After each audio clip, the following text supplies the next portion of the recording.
За мен 3 марта е освобождението на България от турско робство. Аз наистина много искам да отпразнувам този най-български ден със семейството и приятели и хората в България. Първото нещо, което ще да направя, е като стана, издигам българското знаме на тържеството на центъра в Разлог, защото там знаят как да празнуват всичко. Но въпреки това, че аз не мога да съм в България за този момент, тук ще съм много щастлив да се отпразнува тази дата с развяването на знамето на центъра на Даунтаун Чикаго. На 3 март се отива в Даунтаун, цялото училище, всички се събираме там и вдигаме знаметата и ги развяваме по цял центъра на Чикаго. Въпреки че ще бъде студено, съм готов да направя каквото иде, за да уважа историята на нашата велика държава България. И разбира се, обещавам ви, ще се опитам с цялата си сила да направя един хубав репортаж за вас, хората в интернет пространството, за да можете да го чуете и дано да ви хареса.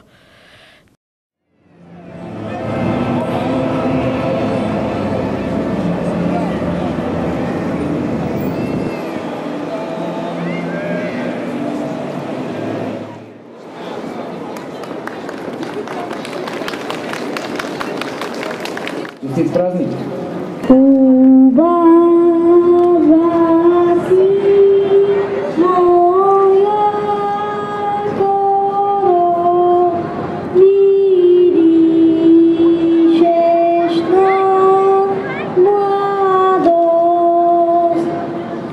И днес još вулканът, що буря захваща. Спомни този ден бурен, как шуми и препраща.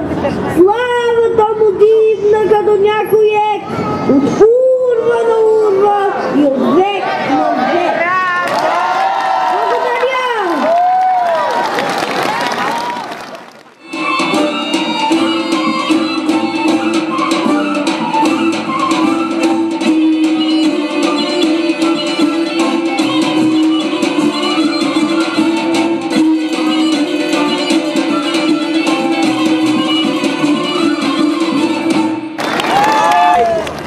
Аз съм Анджела Банов, аз съм от Америка и днес е 3 марта.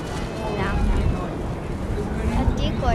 Аз съм Никол Пева, аз съм Александра Пева.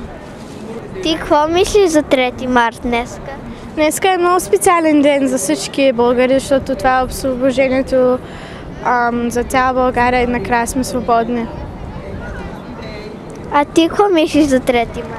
Аз мисля, че е много важно всички българи да го запомнят този ден, защото цяла България е освободена. Те мъжци много да казваш какво мислиш.